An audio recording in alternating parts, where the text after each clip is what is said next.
నమస్కారం. ప్రేక్షకులందరికీ శుభోదయం. ఈనాటి శుభయోగం శీర్షికన కాలభైరవాష్టమి సందర్భంగా ఎలాంటి విధి విధానాలతో కాలభైరవుడిని పూజిస్తే విశేషమైన శుభయోగం కలుగుతుందో పరిశీలిద్దాం. మార్గశిర మాసంలో శుక్లపక్షంలో వచ్చే అష్టమి తిథిని కాలభైరవాష్టమి అనే పేరుతో పిలుస్తారు. ఈరోజు కాలభైరవుడికి ఎంతో ప్రీతిపాత్రమైన రోజు కాబట్టి కొన్ని ప్రత్యేకమైన విధి విధానాలు పాటించడం ద్వారా కాలభైరవుడి అనుగ్రహానికి పాత్రలమై శని దోషాలు, రాహుగ్రహ దోషాల నుంచి సులభంగా బయటపడవచ్చు. నిత్య జీవితంలో శ్రమ ఎక్కువ, ఫలితం తక్కువగా ఉన్న వాళ్ళు ఎవరైనా సరే శ్రమకు తగిన ఫలితం లభించాలంటే, అనారోగ్య సమస్యలు తొలగింపజేసుకోవాలంటే, శత్రుబాధల నుంచి సులభంగా బయటపడాలంటే, అలాగే విదేశీయాన ప్రయత్నాలన్నీ విజయవంతం కావాలంటే, స్నేహితులతో కలిసి ముఖ్యమైన కార్యక్రమాలు, వ్యాపారాలు ప్రారంభించి వాటిలో విజయవంతం కావాలంటే ఈరోజు శివాలయంలో ఉన్నటువంటి కాలభైరవుడి ఆలయానికి వెళ్ళి అక్కడ కాలభైరవుడిని దర్శనం చేసుకోవాలి.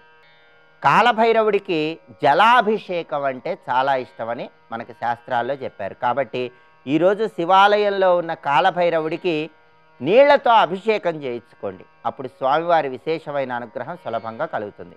అలాగే స్వామివారి ఆలయ ప్రాంగణంలో ప్రమిదలో నువ్వుల నూనె పోసి 4 ఒత్తులు విడివిడిగా వేసి దీపాన్ని వెలిగించండి. అది కాలభైరవుడికి ప్రీతిపాత్రమైనటువంటి దీపం అవుతుంది.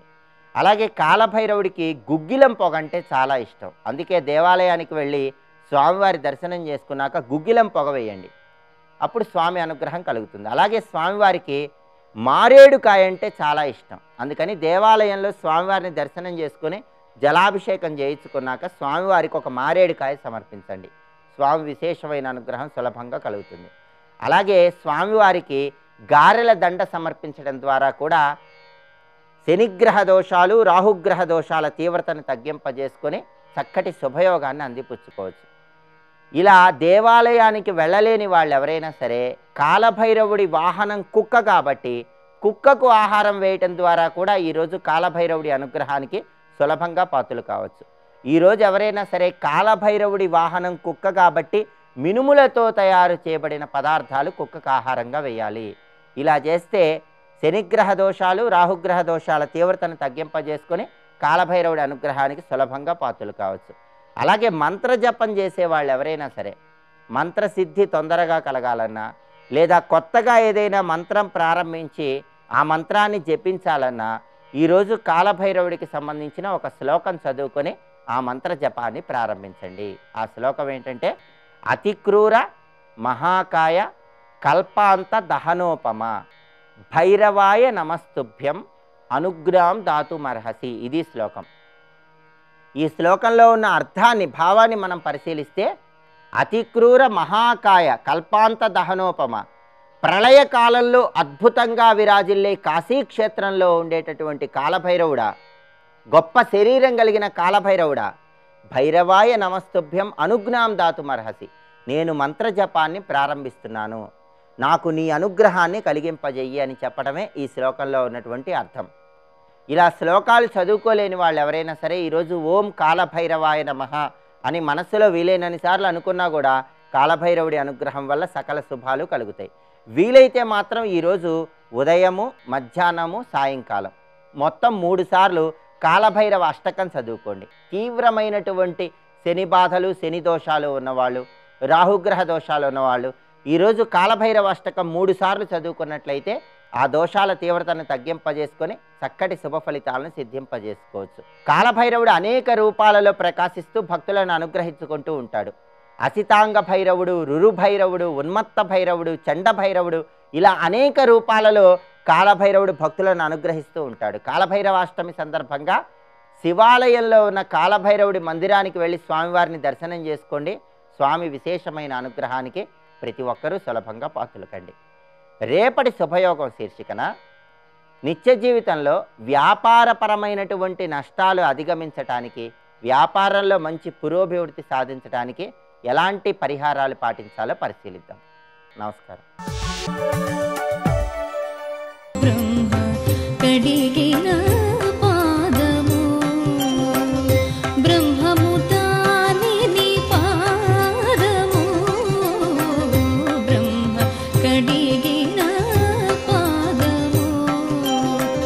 వేదవేద్యుడైన పరమాత్మ కృష్ణుడిగా అవతరించినప్పుడు వేదాల్లో ఉన్న ఆయనకున్న పేర్లు కూడా అవతరించాయి. పెద్ద ఆశ్చర్యపోవాల్సిందే ఉంది ఇందులో. అయితే చిత్రం ఏంటంటే వేదంలో ఆ నామాలకి పరతత్వపరమైన అర్థం ఉన్నది, ఇక్కడికి వచ్చేటప్పటికి లీలాపరమైన అర్థం ఉన్నది. అందుకే 2 అర్థాలు తీసుకోవాలి ప్రతిదానికి. ఉదాహరణకి వసుదేవుడు కొడుకు వాసుదేవుడు, ఇది ఇక్కడ కృష్ణావతారానికి మాత్రమే వాసుదేవ అనాలి. కానీ వాసుదేవ నామం కృష్ణావతారం పూర్వం కూడా ఆయనకుంది. లేదా ఒక్కసారి ధ్రువుడి కథ తలంచుకోండి. ధ్రువుడు స్వయంభవ మన్వంతరంలో తపస్సుకి వెళ్ళాడు, కృష్ణుడు పుట్టింది వైవస్వత మన్వంతరంలో, 7 మన్వంతరాల గ్యాప్. మరి స్వయంభవ మన్వంతరంలో ధ్రువుడికి వాసుదేవ మంత్రం ఇచ్చాడు నారదుడు. మరి వసుదేవుడు కొడుకని ఇచ్చాడా? వసుదేవుడు కొడుకని కాదు అక్కడ అర్థం. వాసుదేవ అంటే వాసుదేవ. ఈ శబ్దానికి మనం బ్రహ్మసూత్ర భాష్యంలో అర్థం చెప్పుకున్నాం. వాసుదేవ, ఈ రెండింటికి అర్థం చూడండి ఎంత చక్కటి భావం. కృష్ణావతారంలో వాసు అంటే వసించువాడు అని అర్థం. వసించుట అంటే అర్థం ఉండుట. మనం అంటూ నివసించుట, అది నివసించడం ఆయన ధర్మం అండి, ఉండడం ఆయన ధర్మం. మనది ఉండి పోవడం ధర్మం, ఆయన ఉండడం ఆయన ధర్మం. అంతటా ఎప్పుడు ఉండువాడైనా, ఉండడమే కాదు ప్రకాశ స్వరూపుడే ఉంటాడు, చైతన్య స్వరూపుడు. కనుకనే దేవ అంటే ప్రకాశ స్వరూపుడు, వాసు అంటే ఉన్నవాడు, ఎప్పుడు ఉండేవాడిని సత్ అంటారు. దేవ అంటే ప్రకాశ స్వరూపుడు, దీన్ని చిత్ అంటారు. కనుక వాసు దేవ అంటే సత్ చిత్, సచ్చిత్ స్వరూపుడు, ఇది అర్థం అండి. ఇది పరతత్వంగా ఆయనకున్న అర్థం. అన్ని చోట్ల సర్వాంతర్యామయ్యే ఉండి ప్రకాశించే చైతన్య స్వరూపుడని వాసుదేవుడు అర్థం. ఇప్పుడు ఏమర్థం ఇచ్చాడు? వసుదేవుడు కొడుకునిచ్చాడు. ఇందులో ఏది కరెక్టు? 2 కరెక్టే. ఈ వాసుదేవుడే ఆ వాసుదేవుడని బుద్ధి తెచ్చుకుంటే ఇంకా కరెక్ట్. ఆ స్ఫురణ ఉండాలి. అలా ప్రతిదానికే అండి. మురారి ఈ అవతారంలోనే కనబడుతుంది, కేశవ ఇందులోనే వస్తుంది. కేశి అనే రాక్షుడిని సంహరిస్తాడు స్వామి, అందుకు కేశవ అని పేరు. కేశి నిషూదన కేశవ అని పేరు. కానీ కేశవుడు అని పేరు ఎప్పుడూ ఆయనకుంది. ఇక్కడ కేశములు అంటే రశ్ములు, కిరణములు అని అర్థం. కేశవ అంటే అందమైన కేశములు కలవాడు, అంటే అందమైన కిరణములు కలవాడు. ఏమిటా కిరణములు అంటే నారాయణ యొక్క కాంతే సూర్యుని ద్వారా, అగ్ని ద్వారా, చంద్రుని ద్వారా కిరణములుగా ప్రపంచమంతా ఉన్నాయి. ఇవి లోకానికి చాలా క్షేమంకరమైన కిరణములు. అలాంటి కిరణములు కలవాడు గనుక కేశవుడు. ఇది పరతత్వపరంగా అర్థం అండి. కథాపరంగా కేశి అనే రాక్షుడిని చంపాడు. ఇలాగా కృష్ణావతారంలో ప్రతి నామానికి 2 అర్థాలు ఉన్నాయి. లీలాపరమైన అర్థం, పరతత్వపరంగా అర్థం. 2 కలబోసుకుంటే లీలాపరంగా కీర్తిద్దాం, తత్వపరంగా దర్శిద్దాం. ఈ 2 చేసుకున్న నామంతో తరించిపోదాం. అలాంటి దివ్యనామములు కృష్ణునికి మాత్రమే ఉన్నాయి. ప్రతి నామము దివ్యం. ఇప్పుడు దామోదరు కూడా అలాంటిదే. ఇప్పుడు తాడు చేత బంధింపబడినవాడు అని ఇప్పుడు చెప్పామండి. దాన్ని బట్టి భక్త సులభుడు అని అర్థం తెలుస్తుంది. కానీ అసలు దానికి అర్థం ఏంటంటే దామములు అంటే లోకములు, ఉదరము అంటే లోపలి భాగము, కేవలం కడుపుని మాత్రమే కాదు లోపలి భాగము. అన్ని లోకములు తనలో కలిగినటువంటి వాడు అని అర్థం. సర్వలోకములు ఆయనలోనే ఉన్నాయి, ఆయనలో పుట్టి ఆయనలో పెరిగి ఆయనలోనే లీనమవుతున్నాయి, విడిగా ఏవీ లేవు కదా. కానీ దామములు తనలో కలిగిన వాడు దామోదరుడు. ఈ ధ్వనిని పోతన గారు బాగా ఇచ్చారండి. ఆ తల్లి ఈయన కడదామని ఇంట్లో ఉన్న తాళ్ళన్నీ కలిపి ఒక తాడుగా చేసి కట్టిందిట. తజ్జనని లోగిటంగల రజ్జు పరంపరల నెల్ల క్రమ్మరన్ సుతుగట్టన్ బొజ్జ తిరిగి రాదయ్యే. జగజ్జాలములున్న బొజ్జ కట్టన్వశమే అన్నాడు ఇక్కడ. ఆ జగజ్జాలములున్న బొజ్జ అనేది దామోదర నామానికి అర్థం అండి. జగజ్జాలములు లోపల దాచుకున్నది అంటే దామములు అనగా లోకములు లోపల గలవాడు. ఇది అప్పడర్థం, ఇది ఇప్పడర్థం, 2 మనకి పరమార్థమే. ఇంత అందమైనటువంటి దామోదర తత్వాన్ని మనం ఈరోజు చెప్పుకుంటేనే కృష్ణతత్వం కూడా కలబోసుకున్నాం. ఈ విధంగా కదిలించి ఏం చేశాడు తెలుసా? క్రమంగా 2 మద్ది చెట్ల మధ్యలోంచి వచ్చే యమలార్జున వృక్షములు, వాటి నుంచి వచ్చి లాగాడు గట్టిగా. ఈయన సూక్ష్మం అండి, దేనిలోకైనా దూరిపోతాడు. స్థూలం దూరుతుందా? స్థూలాన్ని లాగాడు ఆయన. దాది లాగ్గానే 2 చెట్లు కూలిపోయాయి. పైగా అవి అంత పుచ్చిపోయిన చెట్లు ఏం కావవి, మంచి బలిసిన మాకులవి, మామూలు విషయం, పెద్ద మానులవి. అవి కూలిపోయింటే ఆశ్చర్యం. అది ఆ చప్పుడుకి అందరూ మళ్ళీ వచ్చేట. వచ్చి ముందు యశోదమ్మ చూసి దుఃఖపడింది. ఎప్పుడు శిక్షించని దాన్ని శిక్షిస్తే ఇదా ఫలితం. పైగా నందుడు చివాట్లు పెట్టేట. ఇప్పుడే నీకు శిక్షించాలని బుద్ధి పుట్టిందా? చూడు ఎంత పని చేసేవాని. లేదండి నేను ఇక్కడ కట్టలేదు, అక్కడ పెట్టాను, ఇక్కడ ఈడ్చుకొచ్చాడు, ఎలా తెచ్చాడో తెలియదు. పిల్లవాడు ఎక్కడైనా ఈడ్చి తేగలడా? ఇదంతా ఇంకా చర్చ ఎక్కడ? మళ్ళీ కొంతమంది పిల్లలు పసిగట్టి చెప్పారు వాళ్ళకి అదే పని తిరుగుతూ, అమ్మా ఈయన ఈడ్చుకుంటూ వచ్చి లాగాడు, లాగ్గాని ఇవన్నీ పడ్డా మేము చూసాం అని. ఇంకా ఈ చర్చ ఎక్కడికి వెళ్ళిపోయి ఈయన పరమాత్మని పసిగడతారేమోనని కృష్ణ పరమాత్మ వెంటనే లేచి నాట్యం చేయడం మొదలెట్టాట. ఆయన నాట్యం చేస్తే మిగిలిన వాళ్ళ విషయం మర్చిపోయి చప్పట్లు కొడుతూ ఉన్నట్ట. అప్పుడు వాళ్ళు ఎలా చప్పట్లు కొడుతున్నారో అలా నాట్యం చేసేట ఆయన. ఇది చూసి పైనుంచి బ్రహ్మాది దేవతలకు కన్నీళ్ళు వచ్చేట. స్వామి, ప్రపంచాన్ని నువ్వు ఆడిస్తూ ఉంటావు నీ లయకు అనుగుణంగా, నిన్ను వీళ్ళు తమ లయకు అనుగుణంగా ఆడిస్తున్నారా స్వామి అన్నాడు. అందుకే విశ్వనాథ వారు చెప్పినట్టు భక్తపరుడుకు శ్రీరామ భద్రమూర్తి త్యాగరాజు ఎట్టులాడించి అట్టులాడే అన్నారు. ఇక్కడ భక్తులు ఎలా ఆడిస్తే అలా ఆడతాడండి భగవంతుడు, ప్రపంచాన్ని మాత్రం ఆయన ఆడిస్తాడండి. ఇలా వాళ్ళందరి చేత ఆడింపబడుతూ స్వామి లీలలు చేస్తున్నాడు. ఇక్కడ ఆ 2 చెట్లను కూల్చి నలకూవర వణిగ్రీవులకు మోక్షం ఇచ్చాడు ఆయన. గమనించవలసింది ఏంటంటే, వారి ఇద్దరి శాపబంధాన్ని వదిలించడం కోసం తాను బంధితుడై వచ్చాడు. అది స్వామి యొక్క కరుణ. వారి శాపబంధన పాపబంధనముల నుంచి మోచనం కలిగించుకోవడం కోసం తాను బంధితుడై వచ్చి లీల చూపించాడు. ప్రసన్నంగా కూర్చుని మందహాసం చేస్తున్నట్ట. ఈ పడిన చెట్ల మధ్యలో కృష్ణుడు ఎలా కనబడుతున్నాడు అనే దాన్ని ఎర్రన్ గారు ఒక అద్భుతమైన పదచిత్రం ఇస్తున్నారండి. మేఘద్వయ మధ్య విద్యోతియకు సీతాంశుండును బోలే అన్నారు. అంటే నల్లని కారు మబ్బులు 2 ఉంటే దాని మధ్యలో చంద్రుడుంటే ఎలా ఉంటుందో ఆ 2 చెట్ల మధ్య కృష్ణచంద్రుడు అలా ఉన్నాడు అని వర్ణించారు. ఇక్కడ ఆ విధంగా ప్రకాశిస్తున్నాడు స్వామి. అప్పుడు స్వామి క్షేమంగా ఉన్నాడు నారాయణుడి దయ వల్ల అనుకున్నట్టందరూ అని దిష్టి తీసేటండి. దిష్టి తీసే విధానం చాలా చక్కగా చెప్పారు. గోవు యొక్క పాద ధూళిని తీసేట. ఇది చాలా విశేషమైన అంశం అండి. గోసేవ చేస్తున్నటువంటి ఒక మహాత్ముని యొక్క దర్శనం జరిగింది నాకు. ఆయన మంత్రశాస్త్ర జ్యోతిష్ శాస్త్రాల్లో కూడా ఘటకుడు. ఆయన చేస్తున్న ప్రక్రియ ఏమిటంటే, ఆవు నడిచి వెళితే ఆ గిట్ట కింద ఉన్నటువంటి దుమ్ము అయితే ఉందో ఆ దుమ్ముని సేకరించి అనేక దుష్టశక్తులను రోగాలను కూడా పోగొట్టుకోవచ్చు. అది చేసి చూపించాడు. అతను ఆశ్చర్యపోతాం మనం. కనుకనే గోసంతతి వర్ధిల్లాలి, గోవులు వృద్ధి చెందాలి. ఆ గోవులు అంబారావాలు మారుమురుగుతే దుష్టశక్తులు పోతాయి. గోవు నడచిన చోటు దుష్టశక్తులు ఉండవు.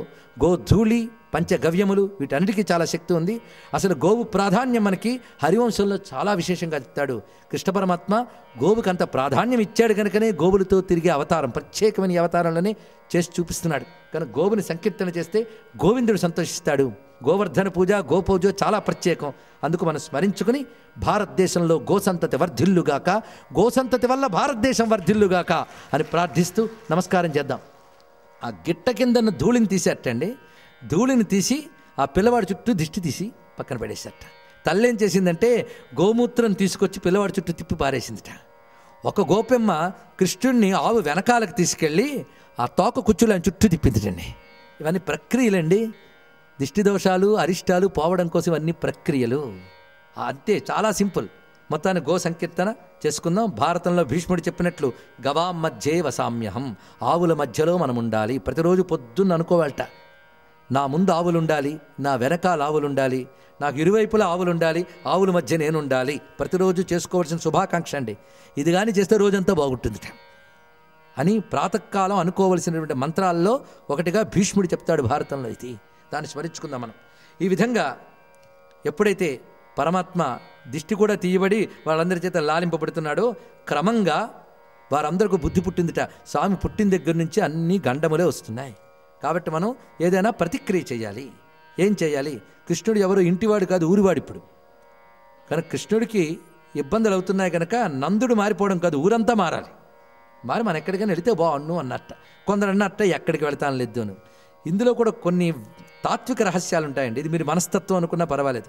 మనిషికి మార్పుకు అంత తొందరగా సన్నద్ధుడు కాట్ట, అది పెద్ద సైకాలజీ. కనుక వీళ్ళందరికీ కూడా ఈ రేపల్లి వ్రజభూమి దీన్ని వదిలి వెళ్ళ బుద్ధి వేయట్లేదు ఎవరు ఎన్ని చెప్పినా. ఆఖరికి కృష్ణుడు బలరాముని పిలిచి అంటున్నట్ట, మనం పుట్టిన దగ్గర నుంచి ఇక్కడే ఉన్నాం, చూడు ఎలా అయిపోయింది ఊరు మన నివాసం వల్ల. ఇన్నాళ్ళు మనం ఉండి వాడడం వల్ల మనం వాడిన వేస్టేజు వదిలేనివన్నీ కూడా ఇక్కడ ఉన్నాయి. అంతేకాకుండా చోటు కూడా చాలడం లేదు, ఇరుకవుతుంది. ఇలాంటి చోటు నుంచి మనం వెళ్ళాలి. పైగా మన గోవులు అవన్నీ హాయిగా ఉండడం కోసమని చక్కని పచ్చిక బయళ్ళు దగ్గర జలని వనరులు ఉండాలి. దీనితో పాటు మనకు కూడా వంట చెరుకు మొదలైన ఉపయోగాల కోసం ఇక్కడ వృక్షాన్ని చాలా దెబ్బతీసాం మనం. మళ్ళీ అవి చిగురించి పెరగాలి అంటే మనం మరొక చోటుకి వెళ్ళాలి. రామచంద్రమూర్తికి నమస్కరిస్తూ స్వస్తి.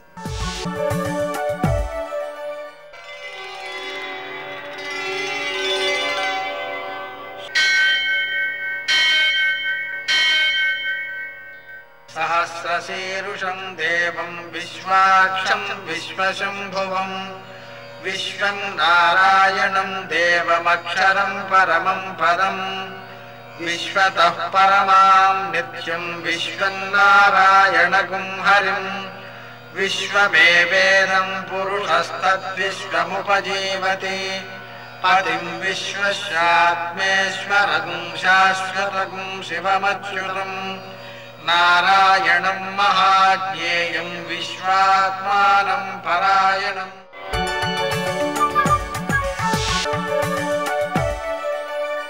సూర్యశౌర్యమథేందురింద్రపదవీ సన్మంగళం మంగళం. మర్కటేశ మహోత్సాహ సర్వశోక వినాశన శత్రువును సంహరమాం రక్షశ్రియందాపయ మే ప్రభో. నేటి కాలమాన విశేషాలను గమనిద్దాం. స్వస్తి శ్రీ చాంద్రమాన శార్వరినామ సంవత్సరం ఉత్తరాయణం, కొన్ని పంచాంగాల్లో దక్షిణాయనం, హేమంత ఋతువు, మార్గశిర మాసం, శుక్లపక్షం, మంగళవారం. సూర్యోదయం 6:46 సూర్యాస్తమయం 5:43. తిథి అష్టమి సాయంకాలం 6:17 వరకు. నక్షత్రం ఉత్తరాభాద్ర రాత్రి 1:35 వరకు. వర్జం ఉదయం 9:42 నుంచి 11:25 వరకు. దుర్ముహూర్తం ఉదయం 8:57 నుంచి 9:41 వరకు. మరల రాత్రి 10:56 నుంచి 11:45 వరకు. అమృతకాలం రాత్రి 8:19 నుంచి 10:05 వరకు. రాహుకాలం మంగళవారం కాబట్టి మధ్యాహ్నం 3 నుంచి 4:30 వరకు. అష్టకవర్గ రీత్యా శుభప్రదమైన సమయం మధ్యాహ్నం 12:15. నేటి విశేషం కాలభైరవాష్టమి సందర్భంగా కాశికాపురాధినాథ కాలభైరవం భజే అని ఆ కాలభైరవ స్వామిని పూజించుకోవడం ద్వారా, ప్రార్థించుకోవడం ద్వారా కాశీవాస ఫలితాన్ని మనం పొందగలుగుతాం ఆయన యొక్క అనుగ్రహంతో. అంతేకాకుండా కాలం దుర్వినియోగం కాకుండా కాపాడుకోగలుగుతాం, కాలాన్ని సద్వినియోగం చేసుకోగలుగుతాం. అలాగే కాలకాలుడైనటువంటి ఆయన యొక్క అనుగ్రహంతో యముని యొక్క అపమృత్యు దోషాలని నివారించుకోగలుగుతాం, శని సంబంధమైన దోషాలను అధిగమించగలుగుతాం. అదేవిధంగా ఈరోజు 7వ శుభదివసం ధనుర్మాసంలో. ఆ సందర్భంగా భగవంతుని యొక్క కథారసం అనేటువంటి అమృతాన్ని సేవించడం తెలిస్తే మంచిది, తెలియకపోతే ఎలా, తెల్లవారిపోతుంది. అందుకని ఓ పిచ్చిపిల్ల అని అంటూ ఆ గోపికను లేపుతోందనమాట. కీచు కీచుమనేటువంటి ధ్వనితో తమలో తాము మాట్లాడుకునేటువంటి భరద్వాజ పక్షుల యొక్క కిలకిలారావాలు నీకు ఇంకా వినిపించలేదా? బ్రహ్మవేత్తలు తమ తమ అనుభవాలను ఇతరులతో పంచుకున్నట్లుగా ఉంటాయి ఆ ధ్వనులు. బృందావనంలో గోపికామణులు తమ యొక్క ధర్మాన్ని మరవకుండా అన్ని కార్యక్రమాలని కూడా నెరవేర్చుకుంటూ బంగారు ఆభరణాలను అలంకరించుకుని అందమైన జడతో పువ్వులు తలలో పెట్టుకుని పెరుగు చిలుకుతుంటే ఆ కృష్ణుని యొక్క గాథలను కీర్తనలుగా పాడుకుంటుంటే అవి నీకు వినిపించలేదా? భగవంతుని యొక్క స్వరూపం, అలాగే గుణం, విభూతులు, వాటి యొక్క అర్థం అన్నీ తెలుసుకుని మనస్సు నిండుగా ఉంచుకోవాలి. ఆ విధంగా మనసు నిండుగా అట్టే పెట్టుకోవడమే పెరుగు అన్నమాట. ఆ విధంగా తెలుసుకున్నటువంటి ఆ భగవంతునికి సంబంధించినటువంటి జ్ఞానాన్ని కవ్వంతో చిలకరిస్తుంటే, ఆ తాడు పట్టి లాగుతుంటే మనస్సు ఏ పని చేస్తున్నా సరే భగవంతునిపై నిలుపుకోవాలి అనేటువంటి భావన తెలుస్తుంది, ఆ ఆలోచన కలుగుతుంది. దాని ద్వారా సిద్ధించే వెన్నే అమృతతత్వం. అందుకని ఆ భగవంతుని యొక్క అనుభూతిని పొందడం కోసం, ఆ కృష్ణుని చేరడం కోసం, ఆయన యొక్క సహాయాన్ని పొందడం కోసం ఆయన్ని స్మరించడం, ఆయన రూపంలోనే మనసును నిలపడం, ఇవన్నీ కూడా సాధించాలి.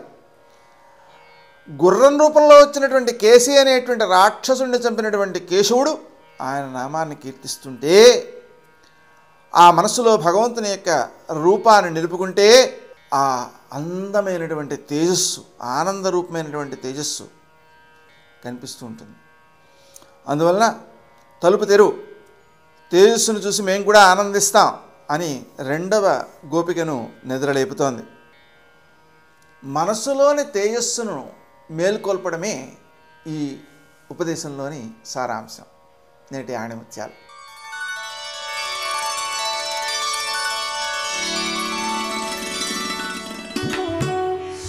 భయపడుతూ బతికే వారికి ఎప్పుడూ బాధలు వస్తుంటాయి.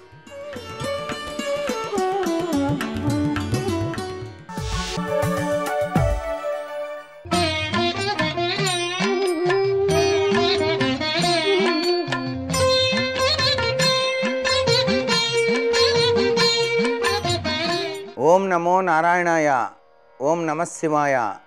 శ్రీమాత్రే నమః. ఈరోజు కాలభైరవాష్టమి. కాలభైరవుడు శివుని ఆజ్ఞ చేత సృష్టించబడినటువంటి వాడు. ఈ యొక్క మార్గశీర్ష మాసంలో ఈ కాలభైరవాష్టమి నాడు ఎవరైతే కాలభైరవ అష్టకాన్ని పఠించి కాశీ విశ్వేశ్వరుణ్ణి గనక మనసులో తలుచుకుంటారో సాక్షాత్తు ఈ యొక్క మాసమైన మార్గశీర్ష మాసంలో గంగా స్నానం చేసిన పుణ్యఫలాన్ని ప్రతి ఒక్కరూ కూడాను పొందటానికి ఆస్కారం ఉంది. ఎందుచేతనంటే కాశీని దర్శించడానికి వెళ్ళేటువంటి వాళ్ళు మొట్టమొదటిసారిగా మొదటి రోజునే కాలభైరవుని పూజ చేసి కాశీ ప్రయాణం పెట్టుకుంటారు. తరువాత కాశీ విశ్వేశ్వరుని సందర్శనానికి వెళ్ళేటప్పుడు డుండి గణపతిని దర్శనం చేసుకొని ఆయన అనుజ్ఞ చేత కాశీ విశ్వేశ్వర దర్శనాన్ని చేసుకొని అన్నపూర్ణాదేవి దర్శనం చేసుకొని అక్కడ ఎన్ని రోజులైతే ఉండాలని మనసు సంకల్పించిందో అన్ని రోజుల పాటు ఉండి ఆ ప్రదేశాన్ని వీడి వచ్చేటప్పుడు కాలభైరవుణ్ణి దర్శించాలి.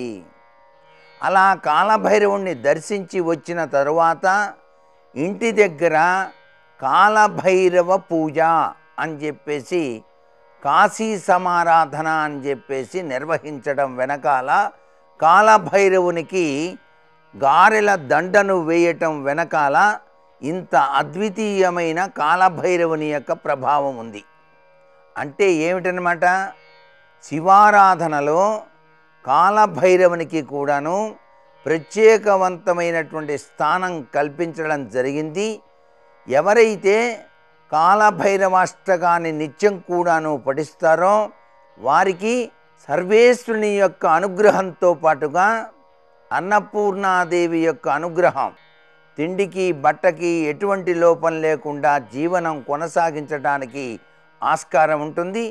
ఈ రోజున తప్పనిసరిగా మినప గారెలు అనేటువంటివి తయారు చేసి గ్రామ సింహాలైనటువంటి ఆ కాలభైరవ ఆకృతిలో ఉండేటువంటి వాటికి గనక మనం గనక తినిపించినట్లయితే కాలభైరవుడు తన దివ్యవంతమైన అనుగ్రహాన్ని మనకు ప్రసాదిస్తాడు. మార్గశీర్ష మాస సందర్భంగా స్నానం చేసేటప్పుడు కూడాను శివనామం హరినామం స్మరిస్తూ గనక స్నానాన్ని ఆచరిస్తే కాలభైరవాష్టకాన్ని చదువుకుంటే గంగా స్నాన పుణ్యఫలం లభ్యపడి తీరుతుంది సుమా. సర్వే జనా సుఖినో భవంతు.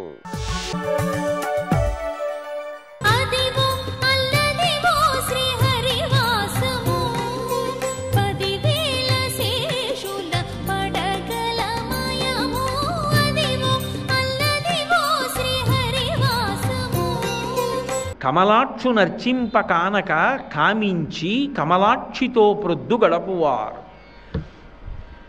శ్రీనాథునేనాడు శ్రీవింపనల్లక శ్రీమంతులగుట కాంక్షించువారు. శ్రీనాథుడు అంటే లక్ష్మీపతి, శ్రీహప్పతి, శ్రీమన్నారాయణుడు. ఆయన పూజ చేస్తే ఆవిడొస్తుంది. మన ఇంటికి అమ్మాయి వచ్చి ఉండాలి అంటే అల్లుడు గారు అమ్మాయి కూడా వచ్చారనుకోండి, మనవలును ఉంటుందో 10 రోజులు. అల్లుడు రాకుండా అమ్మాయి వచ్చిందనుకోండి, ఆయనకి వంట రాదు, నాన్నగారు ఒక్కరే ఉన్నారని వెళ్ళిపోతుంది.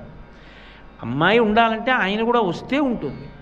కానీ కలియుగంలో అందరికీ లక్ష్మీదేవి అనుగ్రహం కావాలి.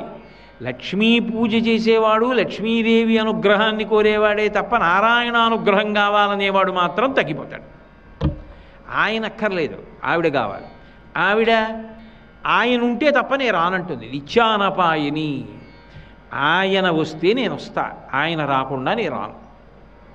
వీడు ఆవిడ అనుగ్రహం కావాలి, ఆవిడ పూజలు, లక్ష్మీ పూజలు. నారాయణుడు అక్కర్లేదు, నారాయణుడి స్పర్శ అక్కర్లేదు. కాబట్టి శ్రీనాథునేనాడు సేవింపనొల్లక శ్రీమంతులగుట కాంక్షించువారు రాజీవలోచను సేవింప కానక రాజదైవంబని భ్రమయువారు.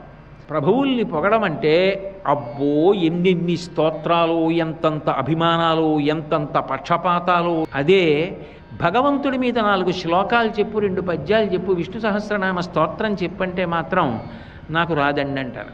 ఎందుకని అంటే అనురక్తేది. కాబట్టి రాజీవలోచను సేవింపకానక రాజదైవంబని భ్రమయువారు, నారాయణుని చేరు దారి నూహింపక దారుణాఘంబుల తగలువారు. మిగిలిన ఏ ప్రాణి కూడా భగవంతుణ్ణి చేరుకోగలగడానికి ఉద్యమించలేదు. ఒక్క మనిషికి భగవంతుడు పరమాద్భుతమైన 2 ఉపకరణములను ఇచ్చాడు. ఒకటి కంఠం, స్వరపేటిక. ఆ కంఠంతో భగవన్నామాన్ని చెప్పుకుని తరించచ్చు. బుద్ధినిచ్చాడు. ఆ బుద్ధితో గురువుగారిని శాస్త్రాన్ని పట్టుకుని తరించిపోవచ్చు. ఆ బుద్ధిని ఉపయోగించుకోలేడు. కంఠం ఇస్తే ఆ కంఠముతో మంచి మాటలు చెప్పడం కన్నా, చెవులతో మంచి మాటలు వినడం కన్నా, అక్కర్లేని మాటలు మాట్లాడడానికి, అక్కర్లేనివి వినడానికే ఎక్కువ సమయాన్ని కేటాయిస్తాడు. దానివలన నారాయణుని చేరు దారి నూహింపక దారుణాఘంబుల తగలువాడు, దారుణమైనటువంటి పాపములకు వశపడిపోతున్నాడు. దారుణాఘంబుల తగలువాడు. ముక్తి అను పల్కు ఎరుంగక, అసలు మోక్షము అన్న మాట గురించి కించిత్ ఆలోచన కూడా చెయ్యకుండా భుక్తి మార్గ సాధనాకైక చిత్తులై, ఏమిటో ఇంకా అనుభవించాలి అనుభవించాలి అనుభవించాలి, ఎన్ని సౌకర్యాలు, ఎన్ని ఏర్పాట్లు, ఎంత దాచుకోవడమో. ఏం చేస్తాడు ఇవన్నీ? లోపలికి వెళ్ళిన ఊపిరి బయటికి వెళ్ళకపోయినా, బయటికి వెళ్ళిన ఊపిరి లోపలికి వెళ్ళకపోయినా అయిపోయిందంతే.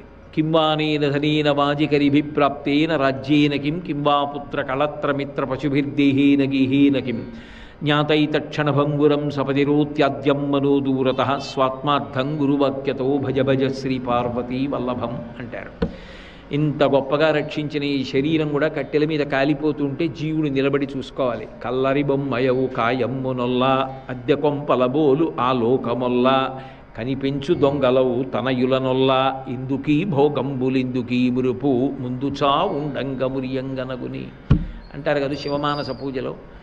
అలా ముక్తి అను పల్కు ఎరుంగక భుక్తి మార్గ సాధనాకైక చిత్తులై బాధలొందువారలై ఈ ధరాతలంబున ప్రజలు పతితులౌటకేను చింతింతును అబ్జగర్భ.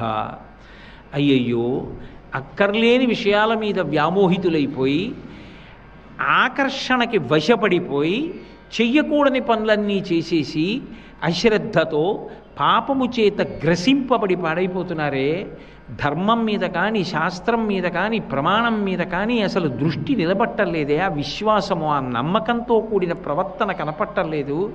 తండ్రి, దీన్ని కాపాడేవాడెవరు? ఎవరు ఉద్ధరిస్తారు? ఎవరు రక్షిస్తారు అని చెప్పినప్పుడు బ్రహ్మగారు ఊరటతో కూడిన ఒక వాక్యాన్ని పలికాడు. బెంగపెట్టుకోకు.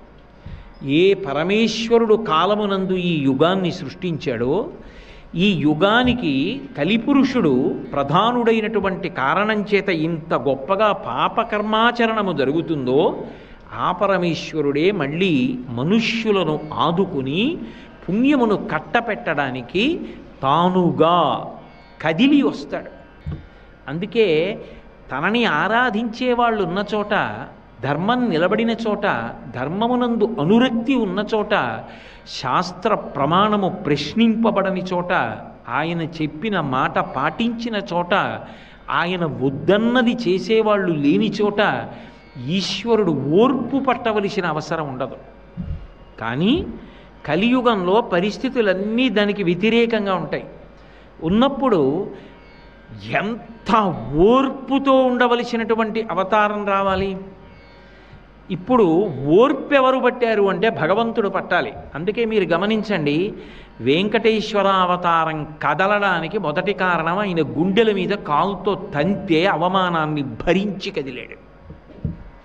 భృగు మహర్షి దేవతలలో ఎవరు యజ్ఞభోక్తగా ఉండవలసిన వాడో నేను నిర్ణయిస్తానని బయలుదేరి బ్రహ్మలోకం దాటి, కైలాసం దాటి, వైకుంఠానికి వెళ్ళి రమాపతి లక్ష్మీదేవితో కలిసి ఉన్నటువంటి వేళలో తను సాష్టాంగం చేస్తే తనని చూడలేదని కోపగించి ఆయన వక్షస్థలం మీద తన్నడం ఏమిటి? ఆయన వక్షస్థలం మీద తంతే లక్ష్మి పక్కకి తొలగిపోతే ఎంత ఓర్పు పట్టాడంటే, ఈ యుగంలో ఉద్ధరించడానికి ఓర్పు పట్టడం కన్నా మార్గం లేదు. ప్రాయం వచ్చినటువంటి కొడుకు తప్పు చెయ్యడు అన్న ధైర్యంతో తండ్రి హాయిగా కూర్చుంటాడు. అదే ఏమీ తెలిసి తెలియనటువంటి వయసులో ఉన్న ఓ ఇద్దరు మనవలు ఇంట్లో తిరుగుతున్నారనుకోండి, వచ్చిరాని అడుగులు వేస్తూ నడుస్తూ కనపడ్డవన్నీ ముట్టుకొని కనపడ్డ ప్రతి వస్తువు నొక్కడం అలవాటు చేసుకున్నారనుకోండి, వాడు ఎందులో వేలెడతాడో, ఏ తీగ లాగుతాడో, ఏ వస్తువు పాడవుతుందో వాడిని కొట్టగలవా? తాత ఓర్పు నేర్చుకోవాలి. అవేవి వాడికి అందకుండా జాగ్రత్తగా పేటికలు కట్టించుకుని దాచుకోవాలి. ఇప్పుడు ఓర్పు ఎవరికి కావాలి? తాతకు కావాలి. ఎందుకని? మనవల్ని రావద్దు అనగలవా? అనలేవు. మనవలు వస్తారు, వచ్చాక వాడికి ఏం తెలియదు, వాడు పాడు చేస్తాడు, వాడు అజ్ఞానం. ఓర్పు ఎవరికి ఉండాలి? తాతకు ఉండాలి. ఓర్పు ఎవరికి ఉండాలి? తండ్రికి ఉండాలి. అలాగే భగవంతుడు ఓర్పు పట్టాడు. కారణం యుగలక్షణం అటువంటిది. అందుకే భృగువు తంతే ఆయన కాలు శ్రీమన్నారాయణుడు పట్టుకున్నాడు. పట్టుకుని ఒక మాట అన్నాడు, వజ్రాధృతరం విద్ధి. అయ్యయ్యో, అలా తన్ని సరే, ఈ శరీరం ఏం మృదువుగా ఉండదు స్వామి, ఇది అనేకమైనటువంటి దేవదానవ యుద్ధములలో పాల్గొన్నటువంటి శరీరం. కాబట్టి వజ్రాధృతరం విద్ధి మచ్చరీరం ద్విజోత్తమ, ఓ బ్రాహ్మణోత్తమ, నా శరీరం వజ్రంలా చాలా కఠినంగా ఉంటుంది, బాణపు దెబ్బలు ఓర్చుకోవడానికి. రాక్షసులు ఎన్నో అస్త్రములను ప్రయోగిస్తారు, శస్త్రములను ప్రయోగిస్తారు. ధర్మ సంరక్షణార్థం వాళ్ళతో యుద్ధం చేస్తూ ఉంటాను. అవి తట్టుకుని ఒళ్ళు కాయలు కాసిపోయింది, వజ్రంలా ఉంటుంది నా శరీరం. దాన్ని తన్ని ఎంత సొక్కిపోయిందో. కిమర్థం తాడితం, అంత కష్టపడి ఎందుకు తన్నారు? అందున కోమలేన తలాంఘ్రితం, అత్యంత కోమలంగా ఉండేటటువంటి మీ యొక్క పాదంతో ఇంత కఠినంగా ఉండేటటువంటి వజ్ర సమానమైన నా శరీరాన్ని తన్ని మీ పాదం ఎంత సొక్కిపోయిందో అని భృగు యొక్క పాదములు పట్టి ఒత్తి నిప్పెడితే చన్నీళ్లతో కడగంగా వెచ్చటి నీళ్లు తెప్పించి భృగువు పాదములు కడిగి తన శిరస్సు మీద చల్లుకొని వైకుంఠంలో ఉన్న వాళ్ళందరి శిరస్సు మీద చల్లి అహంకార కారణమైన అరికాలి కన్ను నొక్కేసి ఆయనకి ఊరట కల్పించి పంపించాడు. అంటే ఎంత ఓర్పు లేకపోతే కలియుగంలో భగవంతుడు కూడా ఉద్ధరించడానికి వచ్చి నిలబడగలడు. విసిగెత్తిపోయాడు అనుకోండి, ఆయన కూడా ఉద్ధరించడానికి ఎవరుంటారు ఇక్కడ? అంత ఓర్పుతో ఉండవలసినటువంటి అవతారం. ఎంత ఓర్పు లేకపోతే ఆ పద్మపీఠం మీద ఒక్కనాడు కాలు కదిపాడండి. ఒక్కనాడు ఎన్నాళ్ళు నించోనరా ఇలాగా, ఓ కుర్చీ వేయండి అని కూర్చున్నాడా?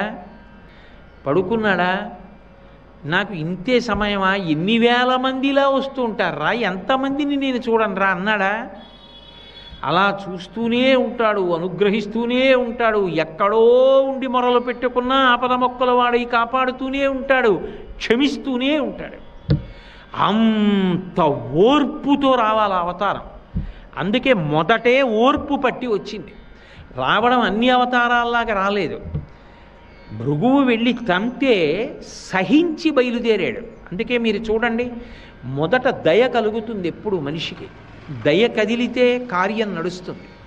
నేను అలా వెళ్ళిపోతున్నాను అనుకోండి, ఏదో దేవాలయంలోకి వెళ్ళి హుండీలో 100 రూపాయలు వేద్దాం అనుకుని వెడుతున్నాను. వెడుతుంటే ఒక పిల్ల తల్లి కంఠం పట్టుకుని గట్టిగా కౌగులించుకుని ఏడుస్తోంది. అమ్మా, అన్నం తిని 3 రోజులైంది, బయట వడగాట్పులు, ప్రేగులు తిరిగిపోతున్నాయమ్మా, ఆకలేస్తోందంటే మంచినీళ్లు తాగమంటావు, ఇవాళ మంచినీళ్లు తాగితే వాంతి అయిపోతోంది, ఏమైనా పెట్టమ్మా అని కొడుతోంది తల్లిని. నాకే లేదు, నీకు ఎక్కడ పెట్టనే అంటోంది తల్లి. తల్లి ఏడిస్తే తట్టుకోగలరు, పిల్ల ఏడిస్తే ఎవరు తట్టుకోలేరు. ఎందుకంటే కపటం ఉండదు. అందుకే శంకరాచార్యులు వారంతటి వారు కనకధార చేస్తే పక్షి ఏడుస్తోంది అనలేదు, పక్షి పిల్ల ఏడుస్తోంది అన్నారు. విహంగ శిశం విషణ్ణే దుష్కర్మ ఘర్మపనీయ చిరాయ దూరం నారాయణ ప్రణయని నయనాంబువాహ అన్నారు. వెంటనే 100 రూపాయలు హుండీలో సాయంకాలం ఇయ్యచ్చు.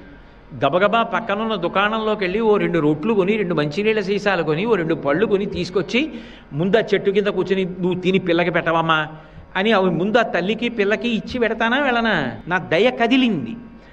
అసలు ఆ పరిస్థితిని చూడగానే అబ్బ బాబోయ్ ఇంత దారుణంగా ఉన్నారే అని దయ కదిలితే అక్కరకు రావాలి అని నాలో ఉన్నటువంటి ఒక క్రియ కదిలింది. ఒక పని చేశాను.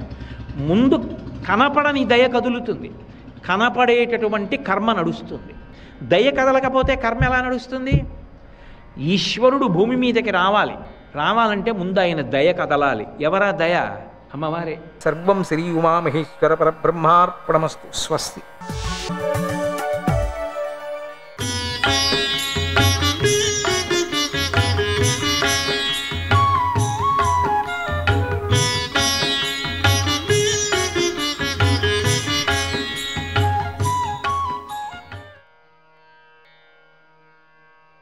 శ్రీ మహాగణపతే నమ, శ్రీ సరస్వత్యే నమ, శ్రీపాదవల్లభ నరసింహ సరస్వతి, శ్రీ గురు దత్తాత్రేయాయ నమ.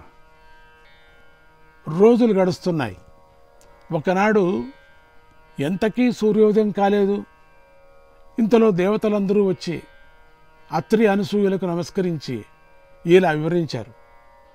ప్రతిష్టానపురములో కౌశికుడనే విద్వాంసుడున్నాడు. అతని భార్య పేరు సుమతి. ఆమె పతివ్రత.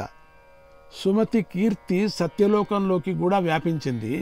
కానీ కౌశికుడు మాత్రం దురభ్యాసాలకు లోనై రోగం పాలయ్యాడు. ఆ రోగం ఉన్నా కూడా అతనిని సుమతి ఎంతో ప్రేమగా సేవించసాగింది. పాపం, అతను ఆమెను మరింత పీడించసాగాడు. ఒక రోజున ఒక వేశ్య వీధిని పోతుండగా చూశాడు. తాను పరవశుడై తనను ఆమె దగ్గరకు చేర్చమని భార్యనే వేడుకున్నారు. సుమతి అంగీకరించింది. ఆ రాత్రి అతన్ని గంపలో పెట్టి నెత్తిని పెట్టుకొని తీసుకొని పోసాగింది. ఆ దారి ఒక శ్మశానంలో ఉంది కదా. ఆ రోజు మాండవుడి అనేటువంటి మహర్షిని దొంగ అని భ్రమించి అతనికి రాజు కొరత వేయించాడు. భార్య నెత్తి మీద బుట్టలో కూర్చున్నటువంటి కౌశికుడు కొరత మీద ఉన్నటువంటి మాండవముని తన్నాడు. అంటే కాలు పైన పెట్టుకుని తగిలింది. అప్పుడు బాధ భరించలేక మాండవముని దంతూనే ఆ ముళ్ళులంతా కుచ్చుకున్నాయి కదా. నన్ను తన్నినవాడు రేపు సూర్యోదయంలోగా మరణిస్తాడని శపించాడు. అప్పుడు ఆ సాధ్వి, అలా అయితే సూర్యోదయమే కాకుండా కానీ సుమతీదేవి అప్రయత్నంగా అనేసింది. అటువంటి సూర్యుడు, పవిత్రం చేసేటువంటి సూర్యుడు ఈ కథలో చిక్కుకున్నాడు చూడండి. అప్పుడు సూర్యరథం ఆగిపోయింది. ముని శాపానికి భయపడినటువంటి కౌశికుడు భార్యను తిరిగి ఇంటికి నడవమన్నాడు. మనం రక్షించేటువంటి సూర్యుడికి ఎన్ని కష్టాలు చూడండి పాపం. ప్రతి సంవత్సరం గ్రహణం పట్టుకుంటుంది. దేవతలు ఈ కథంతా అనసూయాదేవికి చెప్పి ఎలాగైనా ఆ సుమతితో చెప్పి సూర్యోదయం ఎలాగా చేయమన్నారు. వీళ్ళంతా సూర్యోదయం లేకపోతే అందరూ పోతారు.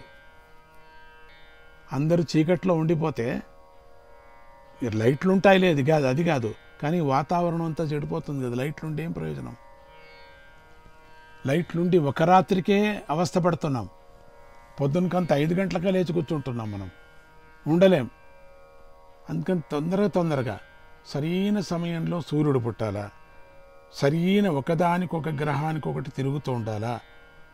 ఆ తిరగటంలో వ్యత్యాసం కాకూడదు, మరి బ్యాలెన్స్ తప్పకూడదు. ఒక్క నిమిషం లేటుగా పుట్టకూడదు. ఒక్క నిమిషం ఏంటి, ఒక సెకండ్, ఒక చిటికే. సూర్యుడు లేటుగా పుట్టినా కష్టమే, ముందుగా పుట్టినా కష్టమే. ఆ రోజంతా ఉష్ణం. అట్లా ఈ గ్రహాలు ఒకదానికొకటి అనుసరించి మనం రక్షిస్తున్నాయి. ఈ గ్రహాలకి పైన ఉండేటువంటి గ్రహాలకి మనం ఏ విధమైనటువంటి ఇబ్బంది పెట్టకూడదు. మనమేం ఇబ్బంది పెడతాం అనుకోవచ్చు మీరు. వాయు మాలిన్యం చేస్తున్నాం, అదే పెద్ద ఇబ్బంది. అట్లా చెట్లను నరకద్దండి అంటారు. అట్లనే కృతకమైనటువంటి పొగ పెట్టద్దండి అంటారు. ఆహారం అంతా కృతకమే. ఎందుకు అట్లా జరుగుతుందంటే ఈ గ్రహాల యొక్క అటు ఇటు ఒక బ్యాలెన్స్ తప్పటం దాని నుంచి జరుగుతుంది. అవి ఎట్లా బ్యాలెన్స్ ఉంటే నేను చెప్పాను కదా, కల్మషం, వాయు కల్మషం, శబ్ద కల్మషం, ఇవన్నీ పోతున్నాయి. దీని జతకు ధార్మికమైనటువంటి గుణం నాశనం అయిపోతున్నది. ధార్మికమైనటువంటి కార్యక్రమాలన్నీ కూడా నశించిపోతున్నాయి. ధర్మం లేకోకుండా గురు ధిక్కారం చేస్తూ, శివ ధిక్కారం చేస్తూ, విష్ణువుని తిడుతూ, ఆ బ్రహ్మ సృష్టిని అవహేళన చేస్తూ, ఆ శక్తికి సత్యమే లేకోకుండా అసత్యాన్నే పలికి నానా హింసలతో కింద పడి పైన పడి నానా అవస్థలు పడుతున్నాం.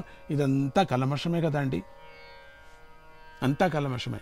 ఈ సందర్భంలోనే చాలా వరకు మనకు ఆ ధర్మ కార్యక్రమాలు చేయటంలో ఎంతోమంది అయినా కొంచెమంది అయినా కూడా బయటకు వచ్చి మనకు సహకరిస్తున్నారు. అందుకనే ఈ యొక్క దత్త దర్శనం నేను చెప్పడానికి పూనుకున్నాను.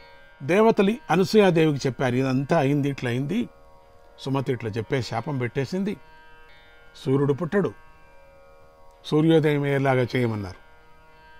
చూడండి పతివ్రత శక్తి ఎటువంటిదో. అత్తరి అనసూయలు దేవ బృందాలతో కలిసి సుమతి ఇంటికి వెళ్ళారు. వాళ్ళు ఆవిడని ప్రార్థన చేసుకోవటానికి వెళ్ళారు. అనసూయాదేవిని సుమతి గుర్తించి పూజించింది. అమ్మా నా ఇంటికి వచ్చావా తల్లి, అమ్మలగన్న అమ్మా నువ్వు వచ్చావా తల్లి అని పూజించింది. అనసూయాదేవి పతివ్రతా ధర్మాలను వివరిస్తూ సుమతిని అభినందించింది. పతివ్రతా ధర్మం అంటే ఇట్లా ఉండాలి, ఆవిడ్ని పొగిడింది ఈవిడ. చూడండి, పతివ్రత అంటే నీలాగా ఉండాలని చెప్పింది. ఎందుకు? సూర్యుణ్ణే శాసించేటువంటిది అటువంటి అమ్మ ఇప్పుడుంటే మనకు ఈ ప్రళయం మనకు తీవ్రత తగ్గేదేమో. అందుకని ఆవిడ్ని కూడా మనం వేడుకుందాం, సుమతి తల్లిని కూడా వేడుకుందాం, అనసూయమ్మను వేడుకున్నట్టుగా ఆవిడ్ని కూడా వేడుకుందాం. అప్పుడు సూర్యదేవుణ్ణి శాసించావు, ఇప్పుడు కాస్త శాసించు తల్లి, ఈ జగత్తుకు మంచి చేయమ్మా, నిరపరాధులు బాధపడుతున్నారు తల్లి అని చెప్పుకుందాం. చివరకు జగత్ ప్రళయాన్ని తప్పించమని కోరింది. ఈ ప్రళయం జరుగుతుందిక, ఇట్లా ఉంటే ప్రళయం జరగకుంటుందా? అందుకనే సూర్యదేవుల్లో కొంచెం వ్యత్యాసమైనప్పుడు భూకంపాలు జరుగుతున్నాయి, మరి నీళ్ళంతా పైకి వస్తున్నాయి. అదిగాక పూర్ణ చంద్రగ్రహణం రోజు, పూర్ణ సూర్యగ్రహణం రోజు ఆకర్షించబడతాయి నీళ్లు. అందుకని హై టైడ్ లో టైడ్ అంటాం. అప్పుడు అట్లా ఉంటుంది. అది ఎక్కువైపోయినప్పుడు ఏమవుతుంది, భూమి పైన వస్తుంది. భూమి పైన ఎన్ని నదులు నీళ్లు పడుతున్నాయి, ఇదంతా భూమి అంతా ఆ తల్లిదే కదా, ఆ గంగమాతదే కదా. ఎందుకు వదులుతుంది? 3 వంతులు కదా నీళ్లు, 1 వంతు కదా భూమి, ఏమైనా కావచ్చు కదా. ఈ నీళ్ల భారానికి లోపల ఉండే శాఖము భూకంపం కావచ్చు కదా, చీలి చిద్రపోవచ్చు కదా. మనమంతా బొమ్మల్లాగా ఆడుతున్నాం అంతే, ఇదంతా నేనే సృష్టించానంటున్నాం. ఒక్కపారి ప్రకృతి ప్రళయం కోపం అయిపోతే ఏం చేసుకుంటాం మనం? ఏం చేయలేము. వాన వర్షం విపరీతంగా వచ్చేసి ఇంట్లో నీళ్ళు వస్తే మనం ఏం చేస్తాం? ఆ పల్లెంతా ఏమైపోతుంది? ఎవరు రక్షిస్తారు? ఆస్తి నష్టము, ప్రాణ నష్టము ఇవన్నీ జరుగుతున్నాయి. ఇవంతా కూడా ఈ బ్యాలెన్స్ తప్పటంతో జరుగుతున్నది. బ్యాలెన్స్ ఎందుకు తప్పుతుంది? మన నుంచే, మనము చేసినటువంటి తప్పు. దీన్ని పాపం అంటారు, నేను పాపం అనలేండి, తప్పు. ఈ తప్పు నుంచి కొన్ని అపాయాలు జరుగుతున్నాయని చెప్పచ్చు. అందుకని మనం సాధ్యమైనంత వరకు ప్రకృతిని చెడపకోకుండా ఉండటానికి ఏం కావాలనో అది మనం చేయాలి.